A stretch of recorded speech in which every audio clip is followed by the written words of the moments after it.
j'étais à deux doigts de renoncer à mon propos aujourd'hui parce que je me suis dit, à quoi bon? À quoi bon? Ça sert à quoi? Donc, cette histoire de patrimoine, de passé, de civilisation ancienne est une histoire de rêve, est une histoire de passion. Donc, je vais vous faire part d'un rêve. Je n'ai pas voulu faire une communication classique, traditionnelle. Je vais certainement vous étonner. Donc, j'ai fait un rêve. Je l'ai appelé Rêverie Caprine Gerbienne. Aéroport Melita, le 23 mars 2013. Mon avion devait décoller à 7h45. J'ai eu du mal à m'arracher du lit. La nuit dernière fut assez mouvementée. Discussion animée autour d'une table bien garnie, de plats originaux et arrosés d'un nectar digne de nos hôtes. Projets et perspectives ont vu beaucoup d'espoir. J'ai pris place près du blot de la BR72. Je me suis perdu dans les vieux souvenirs du chantier de la tour de contrôle, un certain printemps 1993. Et puis, ce fut le trou noir. Aéroport Melita, 23 mars 2026. La vieille vigie construite en 1993, devenue musée local de l'aviation et des aéroports, a cédé la place à une superbe tour de contrôle à 2 étages, rassemblant les activités intenses de l'aéroport insulaire et une partie non négligeable de l'espace aérien de Tripolis, Sfax, La Valette, qui sont devenus proches banlieues de Djerba. Le Conseil régional de gestion et de développement insulaire, au grand complet, se présente face à la tribune d'accueil. Le jet Falcon XLS, mis à la disposition de la présidente de la République pour ses déplacements à l'intérieur du pays, vient de se poser. L'arrivée d'une femme à la charge suprême est toute une histoire. Je vous en parlerai un de ces jours dans une autre rêverie. Une fois les honneurs rendus, le cortège présidentiel se dirige vers le siège du Conseil régional, un ancien hôtel de la fin du siècle dernier et désaffecté pour les besoins. Accompagnée dans sa visite des ministres de l'Agriculture, de l'Industrie et de la Culture, la présidente se devait de constater de visu le bon choix et fonctionnement du système de démocratie décentralisée et participative dont l'île a été choisie comme région pilote expérimentale pour diverses raisons. Mais surtout pour son vivre ensemble millénaire qui a su résister aux affres des épreuves et des siècles malgré les diversités religieuses et ethniques. Les ministres, quant à eux, vont être confrontés à la capacité des gens de pouvoir être créatifs sans le carcan de l'administration. La présidente, quant à elle, met tout son poids dans cette confrontation qu'elle n'a pu gagner lors de son élection et qu'elle a dû soumettre à un essai expérimental dans une région qu'elle a tenue et qu'elle a choisie comme Djerba. Sont trop tardés. Et après l'exposé du programme de la journée, le cortège se dirige vers les nouveaux périmètres irrigués dans la région nord de l'île, où il a été procédé au déracinement de plusieurs hectares d'eucalyptus, que les chercheurs ont désormais démontré leur action néfaste sur la nappe phréatique, pour implanter un champ de capteurs photovoltaïques afin d'alimenter une centrale d'adoucissement d'eau de mer qui va servir à irriguer les plantations de cette région selon les impératifs fixés par le groupe de recensement et de reconstitution du patrimoine arboricole et botanique de l'île. Ainsi, l'ensemble des variétés des palmiers dattiers ont été recensés, reproduits selon des plantations tenant compte de leur terroir d'origine. Par ailleurs, et sous la pression d'une farouche résistance de jeunes ingénieurs de l'INRA, l'île et son olivier millénaire ont été préservés des plants d'oliviers d'origine espagnole soupçonnés d'être des OGM. Une grande campagne de rajeunissement de la forêt ainsi que l'établissement des titres fonciers en instance d'épurement d'héritage, accompagné d'interdictions formelles d'arrachage et de constructivité. Un coup de chance allait sourire à l'équipe qui travaillait sur le recensement des espèces arboricoles. Lors de la réhabilitation d'un menzel, les maçons ont découvert un véritable trésor. Il consistait en une amphore contenant une dizaine de bourses en tissu remplies de cendres protégeant des semis et des graines de fruits et légumes, notamment celle du célèbre pommier de Djerba. Après analyse et multiplication et reproduction, ces espèces ont pu être ressuscitées et ont provoqué un regain d'engouement pour le pommier, dont les surfaces de plantation se sont décuplées au bout de 2 ans.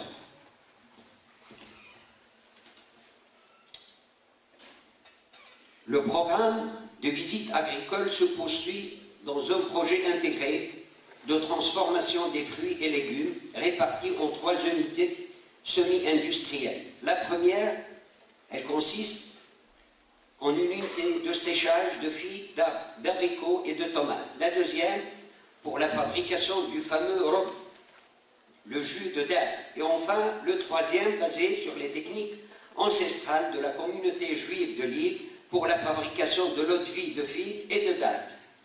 Une unité connexe a été développée pour la récupération des noyaux et autres rejets comme matière première d'aliments de caprin issus d'un croisement d'une race locale avec la race maltaise connue pour sa lactation abondante. L'heure du déjeuner approchant, le service du protocole du conseil régional s'est empressé d'informer le protocole présidentiel afin de rester dans les temps du programme. Le déjeuner est offert par les dames de Djerba à la présidente et ses accompagnateurs, mais il est concocté par le maître des fourneaux à la réputation mondiale, j'ai cité Si Zouhaïr Benjamin. On lui laissera le soin de nous exposer ce qu'il aurait proposé comme menu. À la fin du repas, la délégation se dirige vers l'un des fonds réaménagés, siège des centres institutionnels d'appui aux entreprises. À l'instar de l'inventaire des sources halieutiques et agricoles, une task force groupant des ingénieurs, chercheurs du CETIM, du CEDEX et de l'Institut du patrimoine s'est attelée à préserver in extremis l'ensemble des ouvrages tissés, toutes fibres confondues. Ainsi, une équipe de concepteurs, programmateurs, mécaniciens et spécialistes en tissage se sont accroupis entre les mains du grand maître du tissage djerbien, Mohamed Tounsi, afin de recueillir son savoir-faire, mais surtout son savoir, car le savoir-faire, son savoir, c'est comme un orphelin, son tuteur ni précepteur. Une tâche qu'on leur a assignée, c'est de sauver toutes les techniques liées au tissage du harem biskri, cher à toute jeune mariée djerbienne. Longtemps, les maîtres tisserand, dans un souci de préserver les secrets de leur métier et de leur tour de main, évitaient de consigner par écrit les repères de fabrication du biskri, le nombre de fils de trame et des nappes de tissage. Nous avons eu à constater de visu, au début des années 2000, plusieurs carnets et folios de fabrication du biskri que Maître Mohamed Tounsi a annoté par un système numérique qu'il gardait jalousement.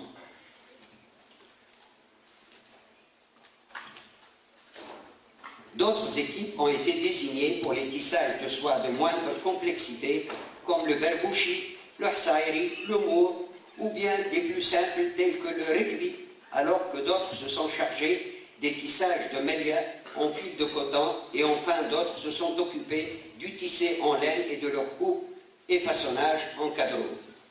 Outre la numérisation des produits, de leur décor ainsi que des teintes officielles de leurs fils et motifs, des fichiers de fabrication ont été figés définitivement en fonction des métiers à tisser traditionnels aux métiers jacquard mécanisés. Des programmateurs travaillent en vue d'une adaptation aux métiers circulaires. L'expérience djerbienne a rapidement fait des émules, un peu partout, parmi les artisans du Sahel, Sfax, Tunis et ailleurs, ne s'arrêtant pas au tissé de valeur, mais englobant les meilleurs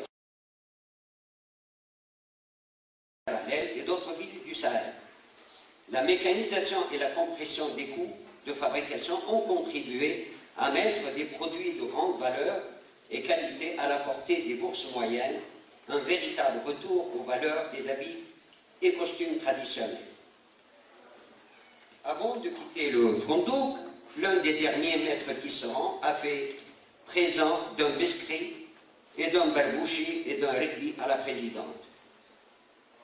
De Hontsouk, la délégation se dirige vers le rocher des esclaves, Hajar al-Abid, un rocher qui avance en mer à la manière d'un quai naturel. Autour de Hajar al-Abid se sont construites un tas d'histoires participant à nourrir le mythe de l'esclavage.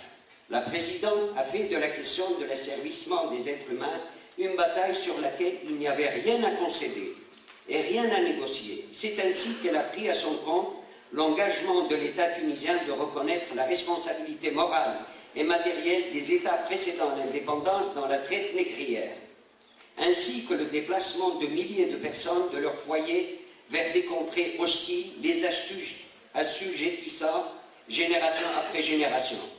C'est en total accord avec la proposition du Conseil régional à décider d'ériger un mémorial du pardon en surélévation sur Hajar al-Abid, mémorial qui déclare solennellement au nom des États tunisiens successifs demander pardon aux descendants de tous les esclaves depuis la nuit des temps, et aussi au nom des Tunisiens qui, par leur participation à la traite,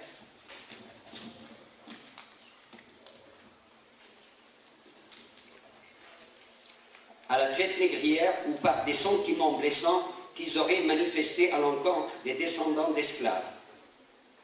Commandé depuis plus d'une année, le mémorial est constitué d'une œuvre sculpturale en bronze représentant une file d'esclaves, hommes, femmes, enfants et adolescents enchaînés, menés par un négrier muni d'un fouet.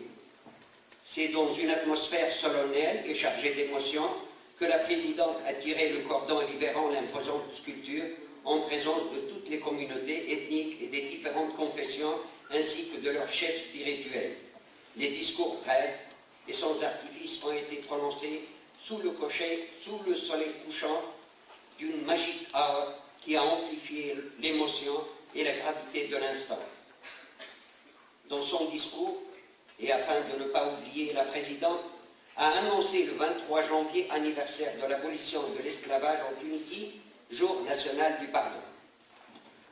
Après le dîner et en clôture festive de la journée, l'ensemble de la délégation est convié par l'infatigable Hossein Tokji au théâtre de plein air attenant au musée de Galala pour assister au spectacle des tambours du Burundi dans le cadre du Festival international des arts africains, amazirs et arabes.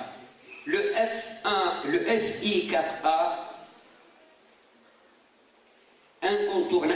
FI4A, dans sa troisième session, est déjà l'événement touristique et culturel international incontournable, attirant des milliers de touristes et de nationaux. Profitant de l'entracte et de la compagnie d'un membre du conseil régional, je lui ai posé la question: qu'en-est-il des questions de l'aménagement urbain et de la préservation du cachet architectural de l'île?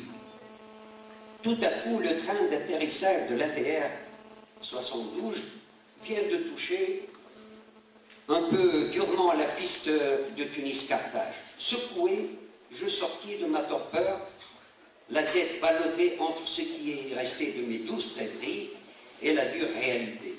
Ils avaient bien raison, les anciens, de l'appeler île des naufrages. Mon dîner devait contenir du motus. Ce ne fut que des rêveries. La passion du patrimoine, c'est des rêveries aussi. Merci.